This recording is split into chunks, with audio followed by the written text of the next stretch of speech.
They didn't hang her. They didn't whip her. They branded her, not with iron, but with silence, shame, and the wide-open stares of a dusty mercantile in a town that believes a man leaving is always the woman's fault.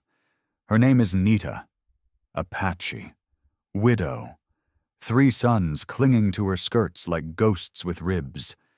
She doesn't raise her voice. She raises her chin.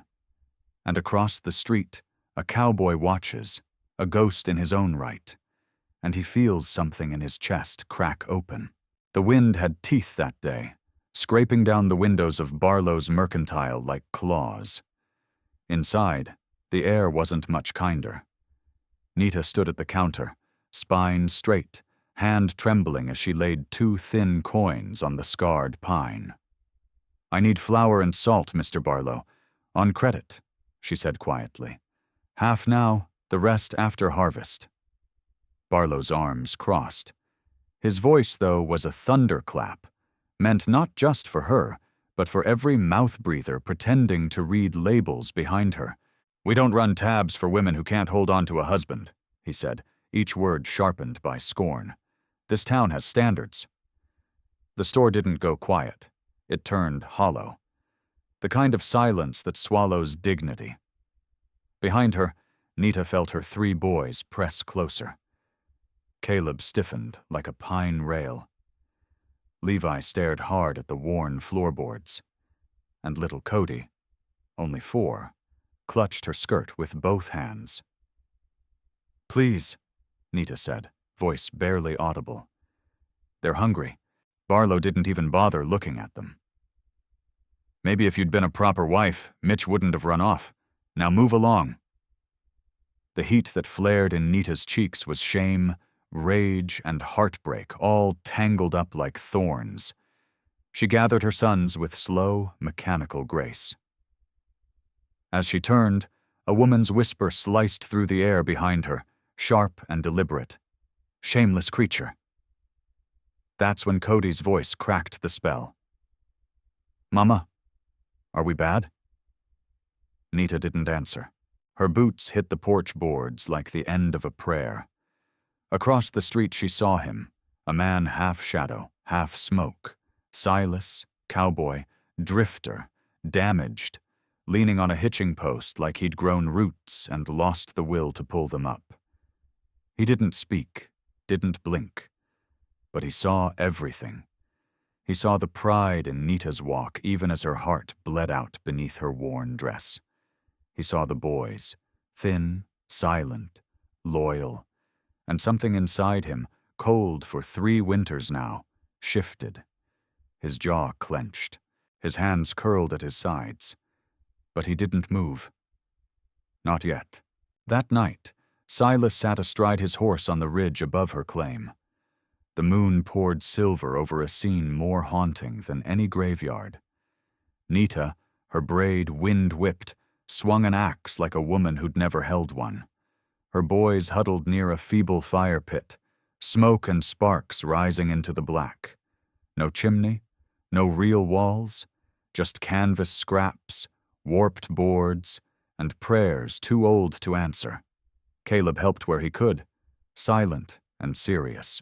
Levi wrapped his arms around Cody, who whimpered quietly, not for attention, but because his belly was a hollow drum. Silas watched, and remembered. Abigail. Rose. A wife and daughter buried by blizzard and fever while he was chasing a paycheck 2 towns away. When he came back, they were cold. Gone. And so was he, in all but body. But tonight, something changed. He turned his horse toward town. Barlow's shop was locked, but Silas knew the hiding spot for the spare key. He didn't hesitate. He broke in, left a stack of silver, more than enough. Then loaded sacks, flour, salt, dried meat, nails, heavy canvas. By the time the horizon hinted at dawn, Silas was back at her doorstep. He set the goods down without a note, without a name, then vanished into the morning mist. When the sun cracked the sky, Nita stepped outside to gather kindling. She froze. The supplies were there. Real. Heavy. Hope and fear clashed in her chest like dueling horses. "Boys," she called. They came running. Levi touched the flour sack like it was a miracle. Caleb stayed guarded, arms crossed. Cody beamed. "Who brought it, Mama?" Levi asked. "I don't know," she whispered. "But we'll earn it back." Far down the road, a rider approached. Not the cowboy, but Preacher Shaw, his face grim. "Storm's coming. 2 days, tops. Worst I've seen in years." Then he was gone. Nita looked at the lean-to, then at the sky. She was out of time. If this story stirred something in you, if you felt the snow, the shame, the strength of a mother and a cowboy's breaking heart, then subscribe. We've got more coming. And out here, every choice counts. The storm hadn't come yet, but Silas couldn't sleep. He sat by his small campfire miles from town, turning a horseshoe in his hands like it held answers. But there was no fixing what time had already twisted. Abigail's face flickered in the firelight, her voice long gone. Rose's laugh echoed faint, like wind through dead grass.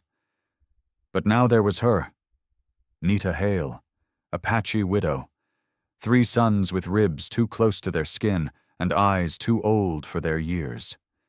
That moment in the mercantile, the way she stood tall in her disgrace, he'd seen death with kinder hands. Silas stood, kicked dirt over the flames and saddled up. By midnight, he was back at the edge of her claim. The lean-to was barely holding shape in the wind. Canvas flapped like a wounded bird. Inside, a weak fire coughed smoke. Her oldest boy, Caleb, kept watch near the woodpile, arms folded, jaw set like he was twice his age. Silas stayed hidden in the dark, watching. That's what I was meant to do, he thought. Not sleep, not forget, not move on. Watch, witness, and pay. But that night, something snapped. He turned his horse and rode like a man chased by fire. Barlow's mercantile was dark, but he knew where the key was stashed. Same place it had been since he'd first bought nails here 10 years ago. Silas didn't flinch as he pried the door open. He knew what he was about to do, and he did it anyway. He left a stack of silver on the counter, more than he'd made in 2 months. He didn't steal. He settled a debt. Flour, salt, cured bacon, dried apples, 2 blankets, a hammer, a sack of nails, heavy canvas, a spool of twine, and a hand axe that looked too new for the dust it sat in. He loaded it all into burlap sacks, strapped them to his saddle, and rode out under a sky split by stars. When he reached her ridge, the first blush of dawn was just touching the hills. Nita's claim looked more like a warning than a home. Bare earth, wind-torn canvas, and a woman doing her damnedest not to fall apart. He set the supplies down gently by the door. No note, no voice, just action. Then he rode away like a ghost before the sun could name him. Nita rose early. The kind of early born from fear, not habit. She stepped outside with her kindling basket, but her eyes locked on the sacks like they were a hallucination. For a moment, she just stared. Then her hand went to her mouth, trembling. "Boys," she called out. Her voice cracked. "Come see?" They came running barefoot through the frost-bitten dirt. Caleb didn't smile. He scanned the tree line like a soldier. Levi reached out, hesitant, and brushed his fingers over the flour sack. Cody laughed, pure and bright, as he tried to drag the canvas bundle inside. "Mama, who brought this?" Levi asked. Nita didn't answer at first. Then, quietly, "We'll find a way to repay it, somehow." That night they ate like royalty, salt meat fried with cornmeal, and apple slices warmed by the fire. Nita said grace with tears in her eyes. Then came the knock. Silas, He stood with his hat in hand, wind-burnt face lowered. "Storm's coming," he said, voice quiet. "You're gonna need help." Nita looked at him, into him. Not a word of gratitude passed between them. Just truth. "You gonna stay? For a while?" She nodded. "Then we better brace the west wall first." That was it. No contracts, no speeches, just a shared task before the sky fell. As the wind picked up, Silas worked like a man on fire. He reinforced beams, nailed down the canvas, and tied twine across open gaps to break the gusts. Nita boiled water and passed him tools. The boys stayed close, watching him move like they didn't quite know whether to trust what they were seeing. By nightfall, snow came sideways. The lean-to groaned under the weight of wind and ice. But inside, lantern light flickered, and warmth held. Barely. Caleb watched Silas with eyes full of quiet testing. Levi handed him tools without being asked. Cody, wide-eyed and exhausted, crawled across the dirt floor and curled up against Silas's leg without a word. Silas froze, then lowered his hand gently onto the boy's back. Nita saw it. "You had children," she said softly. Silas stared into the lantern light. "Had a daughter. Rose. She'd be Cody's age now?" "Near enough," he said. His voice was low gravel. "I wasn't there when the fever took her. I was driving cattle, chasing pay. Came back too late." Nita didn't speak, just let the silence honor what couldn't be undone. After a long moment, he added, "Helping you, it ain't charity. It's a kind of penance." She looked at him. Really looked. The burden, the cracks, the weight he carried like an old saddle. "You think it makes it right?" "No," he said. "But it's something." They didn't sleep much that night. The wind tore like claws, but the roof held. And so did they. Morning came slow and heavy, as if the sky itself was bracing for what lay ahead. The storm had spent itself sometime before dawn, leaving behind a hush that blanketed the land in stillness. Snow coated everything in white, not the clean kind, more like ash after a burn. It felt temporary, like a breath held too long. Inside the lean-to, Nita stirred first. Her bones ached from the cold and from sleeping upright, her back pressed to the wall, one arm cradled protectively around Cody. The boy still slept, curled like a pup, a soft snore barely audible beneath the blanket. She looked over and saw Silas sitting upright, eyes open, jaw tight. He hadn't slept. He just watched, always watching.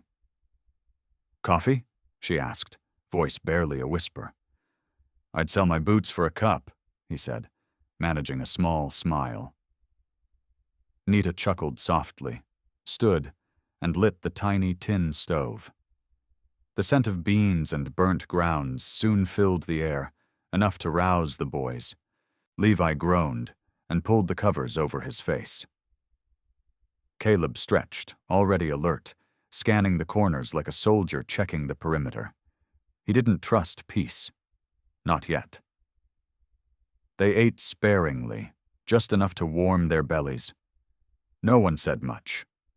That's how mornings went when survival sat heavy on your shoulders. Then they heard it. Hoofbeats, not galloping. Steady. Unrushed. Silas moved first, stepping outside into the glare of snowlight. Nita followed, shielding her eyes with one hand. A rider approached, a black silhouette framed against the low sky. Long coat, broad hat, horse plodding like it carried bad news. It was Preacher Shaw. He reined in a few yards out, dismounted slow, and nodded. "Mornin', Miss Nita. Mister," he added, tipping his hat toward Silas. "What brings you out this far?" Silas asked, his voice cautious. Shaw didn't waste time. He turned toward the horizon and squinted. "That sky," he said. "It ain't bruised for show. There's another storm brewin'. And it's the mean kind. Meaner than what just passed." Nita swallowed hard. "How long?" "Day and a half, maybe 2, Shaw said. "Then it's gonna come down hard. Wind, ice, maybe sleet. It'll bite through anything that ain't nailed tight." Silas stared off at the sky, lips pressed into a flat line. Nita felt the world tilt again under her feet. They'd barely made it through the last one. They wouldn't survive another. Not with canvas and prayer holding the place together. "You need to get to town," Shaw said, soft but firm. Nita shook her head. "They won't have us." "Then find a neighbor, a barn, anything," the preacher insisted. "There's nowhere," Nita said flatly. "This claim's all we've got." Shaw sighed. He looked at her boys, faces peeking through the lean-to flap. "I'll pray for you," he said finally. "We'll take that," Silas said, then added, "But we'll need more than prayer." Shaw nodded once, solemn, and mounted up. "You always did walk into storms, Silas. I hope this time you don't get buried." Then he rode off into the cold. The silence that followed hit harder than the wind. Inside, Nita sat with her head bowed, rubbing her hands together like she could scrub off the fear. Silas paced in the snow, measuring the cabin to be with his eyes. "This place ain't gonna hold," he muttered. "No," she said. "It won't." "Then we build faster." "With what? We're out of timber, Silas." "Then we get timber." She stared at him. "You gonna drag trees back on your back?" He didn't answer, just grabbed the hatchet and started toward the tree line. They worked like the devil was behind them. Silas felled 2 saplings before noon, cut them down to beam length. Caleb, without being asked, started hauling limbs and clearing snow. Levi boiled water. Nita began stitching old blankets into makeshift insulation panels. Even little Cody helped pack snow around the base of the lean-to keep the wind from sneaking under. It wasn't much, but it was something. That night, the fire burned hotter.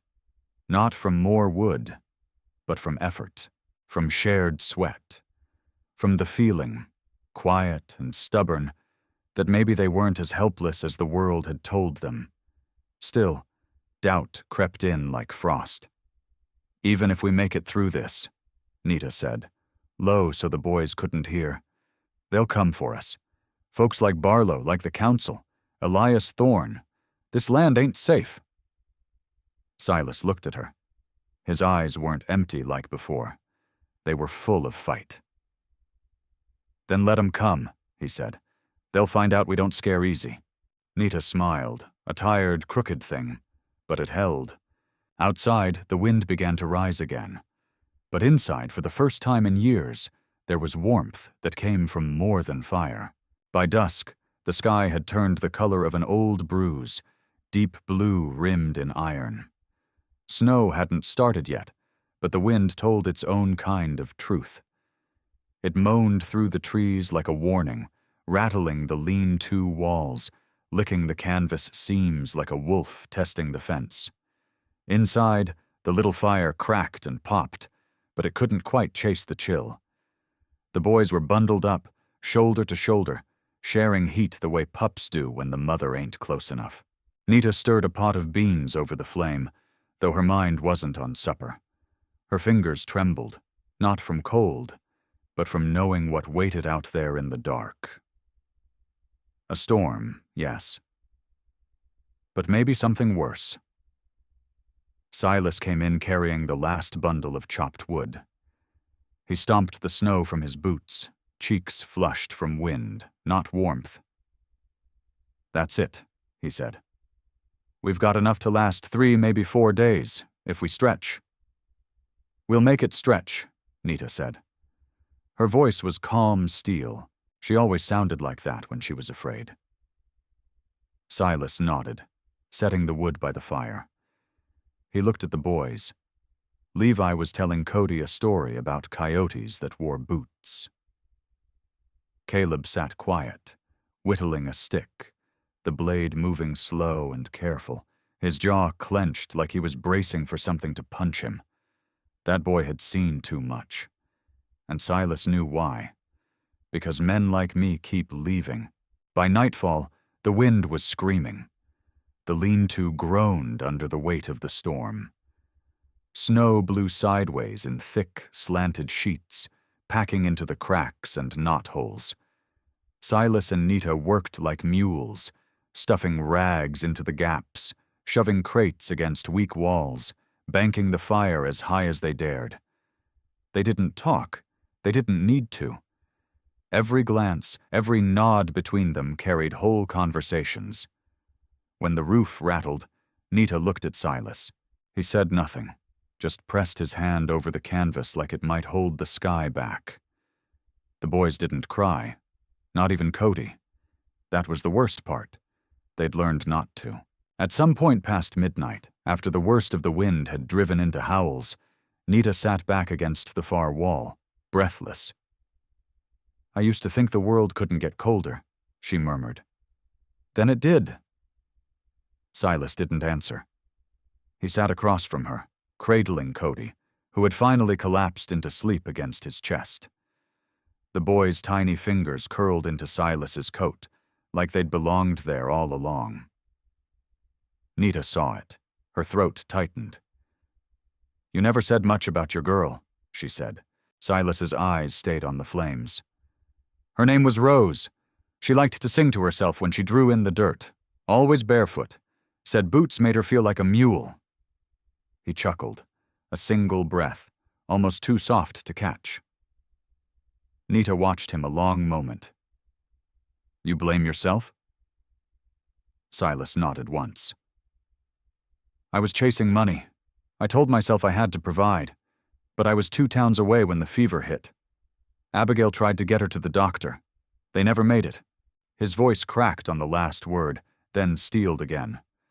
"I built that grave, but I didn't bury what I needed to. I stayed dead with him. And now?" He looked at her. Straight, unflinching. "Now I'm trying to come back to life." Just before dawn, something shifted. A soft sound, a child's breath in sleep, the creak of canvas, a hush deeper than silence. Cody, still asleep in Silas's lap, shifted and sighed. Then another sound. Different. Trust. It wasn't spoken, but it lived in the lean of the boy's head against Silas's chest. It lived in Levi's easy grin, half drowsy across the fire. It lived in Caleb finally setting down his whittling, letting his hand fall still. Nita saw it settle like dust on every heart in that room, including hers. In the storm's belly, the walls held. Barely, but something else held stronger. The thin, trembling threads of belonging. Later that morning, pale sun bled through the cracks in the canvas. The storm had passed, but the cold still bit. Silas stepped outside, breath fogging in front of him.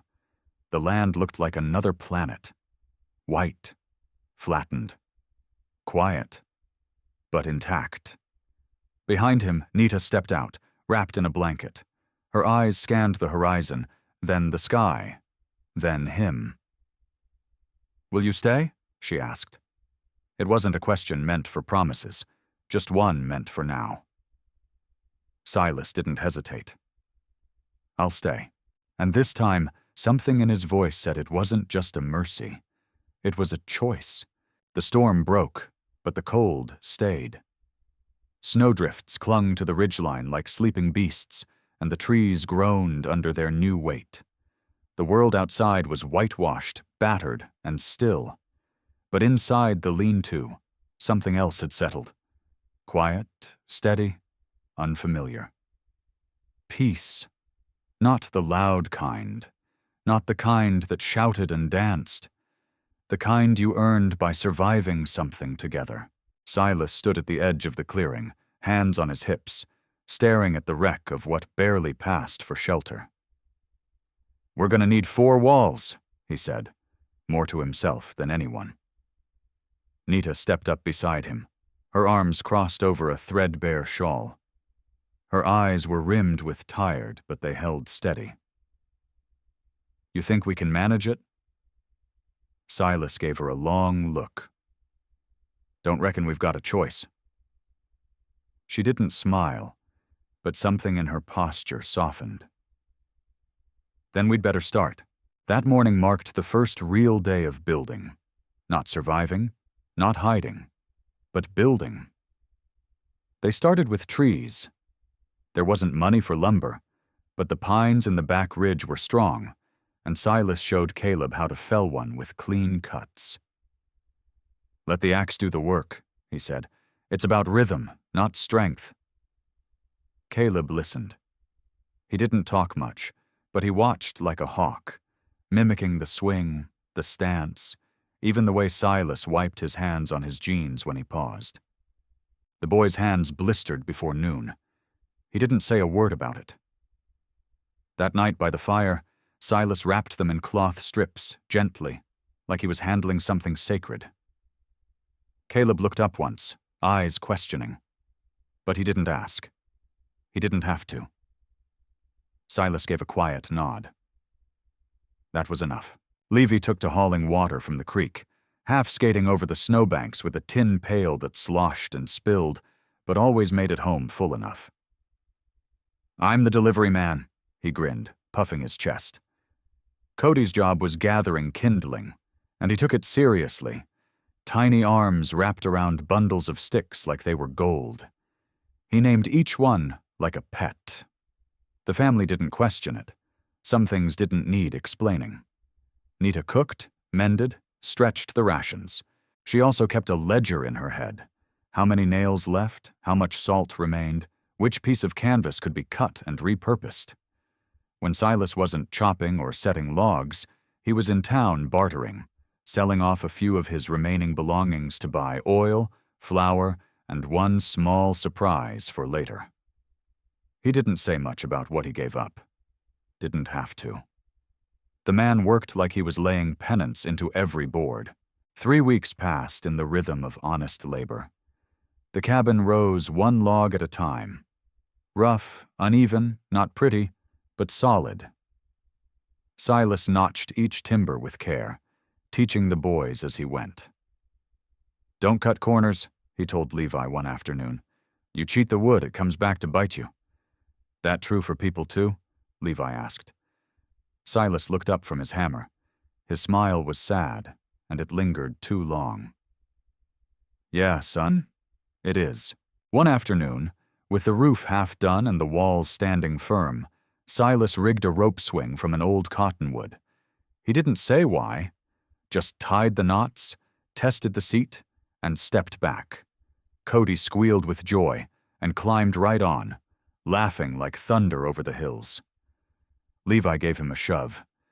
Even Caleb, the boy who rarely smiled, cracked something close to a grin. Nita watched from the cabin, her needle frozen mid-stitch. Her hands trembled, but not from cold. That night, they ate together. Salt pork, biscuits, beans.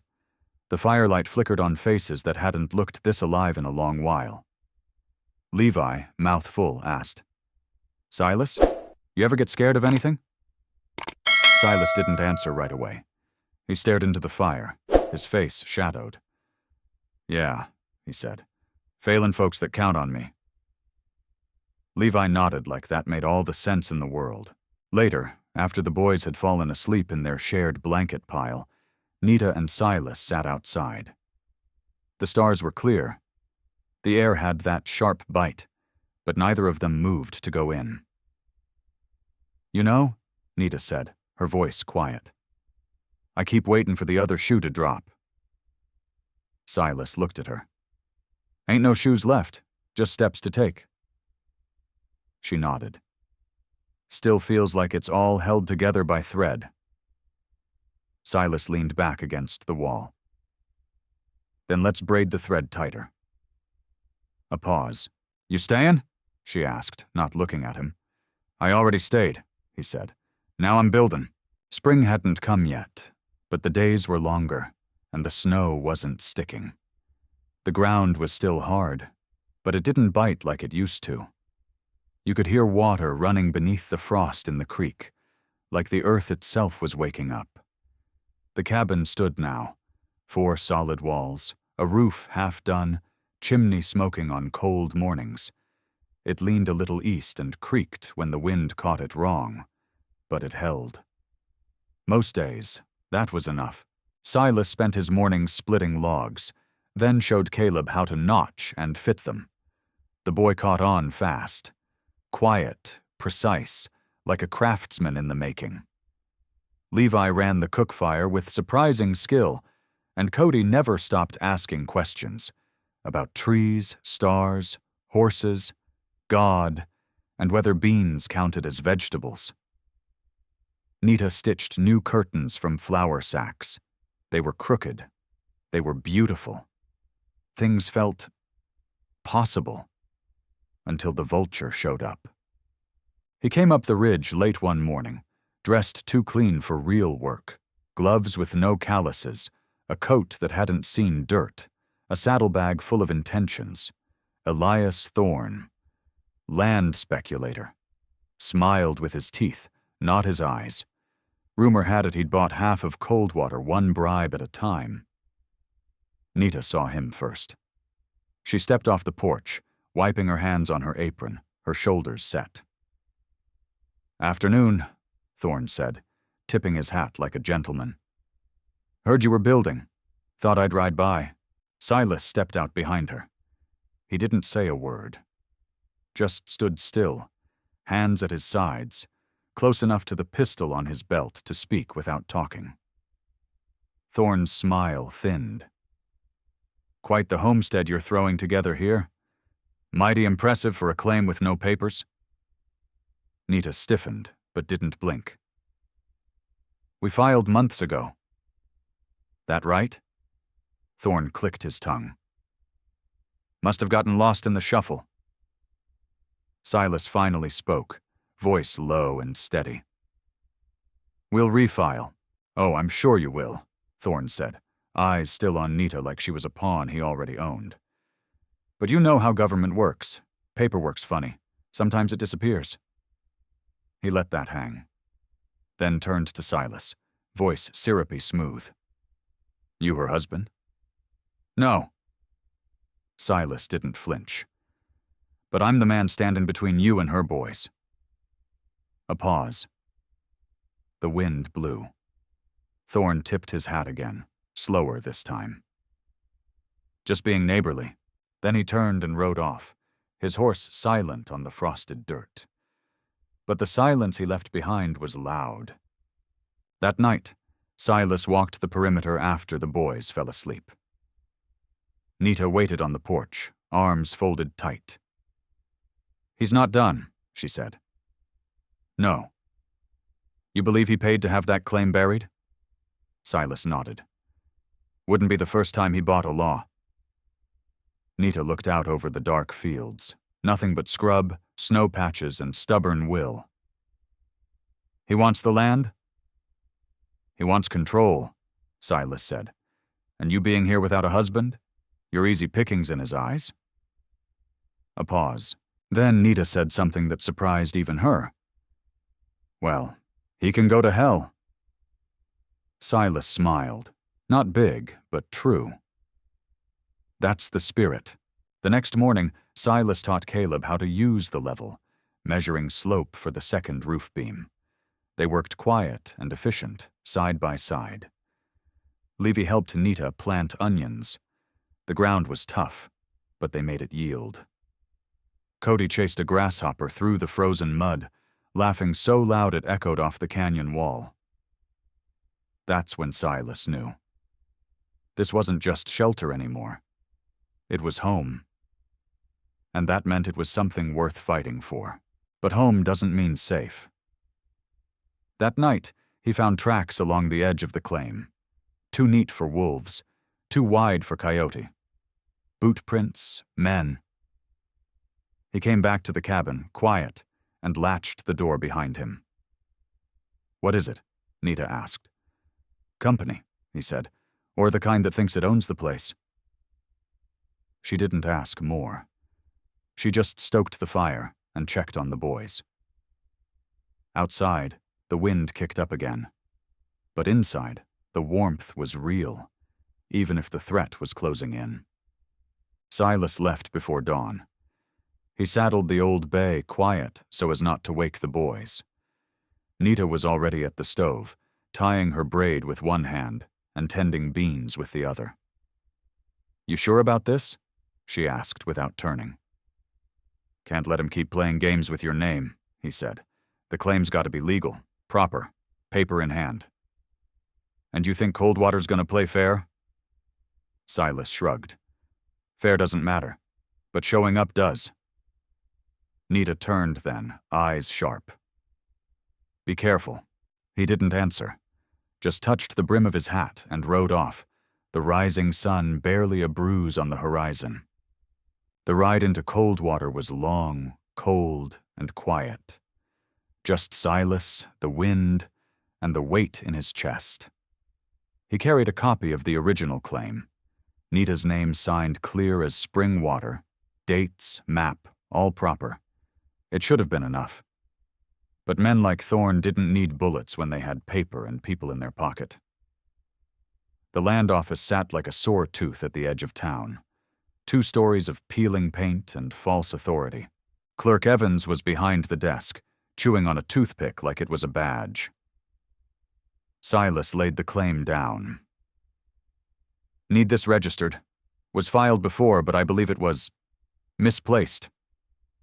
Evans glanced at it, smirked. "Don't see any record of that name. Sorry, friend." "I'm holding it in my hand." "Guess you never sent in the original. Can't file a copy." Silas leaned forward, voice flat. "How much did Thorne pay you to lose it?" Evans flushed red. "Watch your mouth, cowboy. Or what? You'll lie twice?" Before Evans could answer, the door creaked open. Elias Thorne stepped in, flanked by 2 men built like bank safes. His coat was pressed, his boots clean. "Gentlemen," he said, voice smooth as oil. "Is there a problem here?" "No problem," Evans stammered. "Just some confusion about a claim." Silas didn't turn. "No confusion. He took money to bury a filing." Thorne smiled. "That's a heavy accusation, Mr. Harkin. You got proof?" Silas didn't answer, because he didn't. Just the truth, and that didn't count for much here. Thorne walked slowly across the room, like a preacher visiting a dying man. "Here's how this goes," he said. "The Apache woman leaves. I'll even buy the lumber she used. No need for lawyers. No need for trouble." "And if she stays?" Silas asked. "Then it gets ugly. Town council's already talking. An unmarried man, living with a vulnerable woman, 3 children. Not proper. Might be cause for legal concern. Sheriff Poole's a God-fearing man. He takes morality serious." Silas stared at him. "You're gonna use decency as a weapon." Thorne didn't blink. "I'm going to use whatever wins." It was checkmate. No matter which way Silas moved, Nita would pay the price. Either he left and she lost the land, or he stayed, and they'd call her unfit, take her boys, drag her name through the gutter. He walked out of that office feeling like the ground had turned to quicksand. He found her at the mercantile. She'd come to trade eggs, had a basket in hand. But before she reached the counter, 3 church ladies blocked her path. "Jezebel," one hissed. "Living in open sin," another spat. Nita stood her ground, voice tight. "He's helping us survive." "You're mocking God's order," the first one said. That's when Caleb stepped forward. "Leave my mama alone," he said, voice shaking. The oldest woman shoved him hard. "Respect your elders, half-breed." And that's when Silas arrived. He stepped between them, his presence pulling the air from the room. "You call yourselves Christian?" he growled. "You'd rather see a woman and 3 children freeze than admit you're wrong?" The mercantile went dead quiet. Sheriff Poole appeared, hat in hand, eyes darting. "Now, Silas, let's not stir trouble. You let men like Thorne own this town," Silas said, "but I speak up and I'm the problem?" Poole coughed. "I'm warning you, leave town or face charges." Silas turned to Nita. She was shaking, not from fear, but fury, grief, shame all twisting together. She looked up at him, eyes glassy. "Please," she whispered, "go. I won't let you drown trying to save me." Silas stared at her, at the weight she'd carried, at the way she still stood tall. He wanted to fight. God help him, he wanted to tear this town apart. But she'd asked him to go. So he did. That night, he rode away from the cabin he'd half built with his bare hands. Behind him, the lantern in the window flickered once. Then darkness. The next morning, the cabin was quiet. Too quiet. Nita stood at the doorway, arms wrapped tight across her chest, watching the spot where Silas had disappeared into the dark. The frost hadn't yet melted off the grass.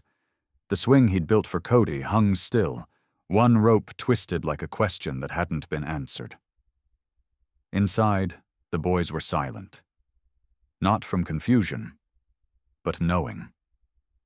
Caleb sat near the hearth, knife in hand, slowly carving on a stick, his jaw tight. Levi poked at the ashes, stirring them without purpose. Cody sat on the floor holding the little wooden horse Silas had carved, turning it over in his hands like it might suddenly bring him back. No one cried. Not out loud. By afternoon, word had spread. Nita went into town with eggs again. Nothing but barter left. This time even the shopkeeper wouldn't look her in the eye. She passed a pair of women by the post office, hats tilted, voices sweet but sharp. "I always said she was fast. No decent man'd stay long." Mitch left her. Silas, too. Some women just can't hold on to a man. Nita didn't flinch. Not anymore. But her hands shook when she set the eggs down. And when she turned, 3 more of Thorne's men waited across the street. Didn't say a word. Just stared. That night, she didn't sleep. Just sat by the window, shotgun across her lap, watching the ridge. The fire burned low. The boys snored quietly. But she knew. They'd be back. Silas didn't go far. Not really. He took work on a cattle ranch 40 miles north, mending fences and breaking frost with a dull axe. It was honest work. The kind that tired your body enough to keep the ghosts at bay, if only for a while. But the ghosts came anyway. He'd see Caleb's eyes in the firelight, how they watched and waited, not for words but proof. He'd hear Levi's questions about the stars. Cody's laugh, high and wild, echoing in his chest like it didn't belong there anymore. And Nita. He saw her most of all. The way she never begged, never broke. Not even when they tried to bury her under shame. Silas told himself he'd left to protect her, that he was saving her from the damage he carried like a second skin. But all it felt like now was failure dressed up like sacrifice. 2 weeks passed. Back at the cabin, spring hadn't arrived, but trouble had. Thorne's men rode up again. This time, no smiles. "You got 3 days," the lead one said, spitting in the dirt. "Then we come through here and wipe it clean, with or without you still on it." Nita said nothing, just stared at them until they turned their horses and rode off. That night, she finally cried. Not loud, not for long. But Caleb heard her. He stood in the doorway, arms folded, watching the only person in his life who never quit. Break. "We don't need a man who leaves," he muttered to Levi, who said nothing. Cody, ever hopeful, asked, "Is Pa coming back?" Nita couldn't answer. Maybe they didn't deserve someone who stayed. Maybe staying wasn't something men like Silas knew how to do. Then came the news. Silas was loading a wagon when a cowhand named Slim rode into camp. "Coldwater's buzzin'," he said, hopping down. "Thorne's sending boys up to burn that Apache woman's place. Says she abandoned it. Tomorrow night." The words hit Silas like a horse kick to the chest. Time stopped. Then it started again. Fast. He didn't speak, just saddled his horse and rode into the wind. Before he left, he stopped at the only grave he ever visited. A wooden cross marked Abigail stood crooked on a lonely hill. "I couldn't save you," he said aloud. "I'll never stop missing you. But those boys, that woman, they need me, and I need—" His voice cracked. "I need to live again." The wind blew, cold and honest. He touched the cross once, then mounted up, and rode like a man not running from his past anymore, but straight into it. The snow hadn't fully melted yet, but the world was thawing fast. Silas rode like a man with fire in his lungs. The wind tore past his face, biting hard, but he didn't feel it. All he heard was Slim's voice ringing in his skull. "They're burning her place tomorrow night." He hadn't asked for more, didn't need names or numbers, just the truth. And that was enough to light something in him that hadn't burned since Abigail's funeral. He made one stop. A ridge overlooking a river bend, Abigail and Rose's grave. The cross he'd carved still stood, weather-worn and leaning. Silas dismounted, dropped to one knee, and let his hand rest on the wood. "I never asked if I had the right," he said, "to live again, to try again." The wind whispered through the grass. "But if I don't go now, I'll never deserve peace. Not from you, not from her." He stood, then rode. And he rode hard. The sun was just bleeding into the tree line when Nita saw the torches. 4 riders. Slow, deliberate, like they weren't worried about who saw. She was outside chopping kindling. Caleb spotted them first and burst through the half-hung cabin door. "Ma," he said, breathless. "They're here." Levi pulled Cody behind him. Nita didn't run. She didn't panic. She turned, hands clenched tight. Then she whispered, "Into the woods. All of you. Now." "But what about—" Caleb started. "Now," she snapped, and there was no room for argument. The boys ran. She stayed. She watched as Elias Thorne and his hired men rode up to the ridge like it already belonged to them. The lead one flicked a match against his boot. That's when she saw the fire catch in the torch. And that's when she thought, this is how it ends. But then, the sound. Hoofbeats, fast, angry, cutting through snow and silence like a gunshot. From the trees, from the storm, from nowhere. He came. Silas. Coat flapping behind him, jaw set like stone. He looked like hell, and he looked like heaven. He didn't shout. He didn't slow. He just rode straight between the flames and the cabin, placing his horse between Nita's life and the men trying to erase it. Thorne raised a hand. "Well now," he said. "Look who found his spine." Silas dismounted. Calm. Purposeful. He stood tall, dusted with frost, eyes locked on the man who'd tried to make ruin seem like business. "That's far enough," Silas said. Thorne smirked. "You got no claim here." "You're wrong," Silas said. "This land belongs to the woman you tried to destroy, those boys you tried to intimidate, and me, the man who's done running." One of the hired guns stepped forward, hand twitching toward his holster. "Bad move." Silas moved faster than breath, disarmed the man in a blink, sent the gun skidding across the snow. The other men didn't draw. They were hired muscle, not martyrs. Thorn's smugness cracked just a little. "You think you've won something?" he hissed. "You think words matter out here?" "I didn't come with just words," Silas said. "I sent for witnesses." As if on cue, hoofbeats echoed behind him. Over the rise came 6 riders, ranchers from across the territory, weathered men, landmen, the kind who'd had enough of Thorn's tactics. Behind them trailed Sheriff Poole, hat in hand, eyes darting like a squirrel under a hawk's shadow. "Time to do your job, Sheriff," Silas said, "or step aside." Poole looked at Thorn, then at the men flanking him. He saw the tide had turned. Thorn paled. The ranchers dismounted, fanned out, arms crossed. Silas stepped closer. "This land is hers. These boys are under my protection. You touch 'em again, you answer to me." He didn't raise his voice. He didn't have to, because the fire was already burning in his chest, the kind that doesn't just survive the winter, but outlasts it. Then, from the trees, a shape emerged. Nita, the boys beside her. She saw Silas, saw what he'd done.